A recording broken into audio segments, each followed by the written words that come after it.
मस्साजोग येथील सरपंच संतोष देशमुख यांचे अपहरण करून त्यांचा क्रूर कृत्य करून त्यांचा खून करण्यात आला होता।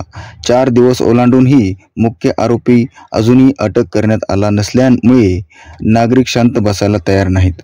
काही पोलीस अधिकाऱ्यांनी या प्रकरणावर हलगर्जीपणा केल्यामुळे नागरिक पोलीस प्रशासन मुर्दाबाद अशा घोषणा देत आहेत।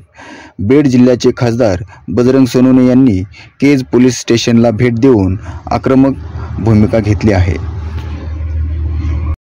पोलीस प्रशासन मुर्दाबाद, माझं लागलेलं मीठ माझ्यावर गुन्हे दाखल झाले पाहिजे, माझ्यावर गुन्हे दाखल झाले पाहिजे। पोलीस प्रशासन मुर्दाबाद, पोलीस प्रशासन मुर्दाबाद, आरोपीला फाशी झालीच पाहिजे, आरोपीला फाशी झालीच पाहिजे।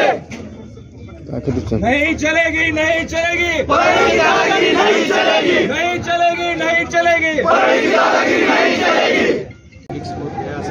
थोड़ा वरचा मोबाईल काढता का, दिसत नाही स्क्रीन। यामध्ये 2 अधिकारी निलंबित केले जातील, त्यांच्यावर कारवाई केली जाईल असं सांगितलं होतं। एकाच निलंबन झालेलं आहे, दुसऱ्यांचा प्रस्ताव पाठवलेला असं सांगितलं जात आहे, ते पण आज संध्याकाळपर्यंत होईल। आज जिल्हा कडकडीत बंद आहे सर्वत्र।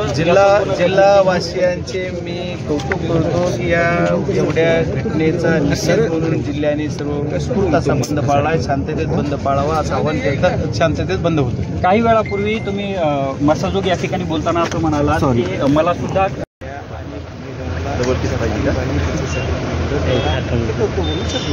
पोलीस अधिकाऱ्यावर काही कारवाईची मागणी करतात, त्यांचे समर्थक आक्रमक होताना पाहायला मिळाली, तर ठिय्या आंदोलन पण जातं। पीछे हो जाओ, तुम्हीच आम्हीच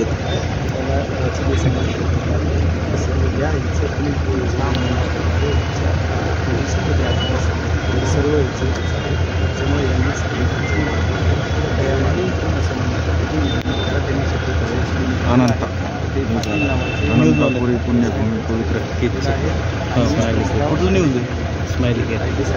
अत्यावश्यक सेवा।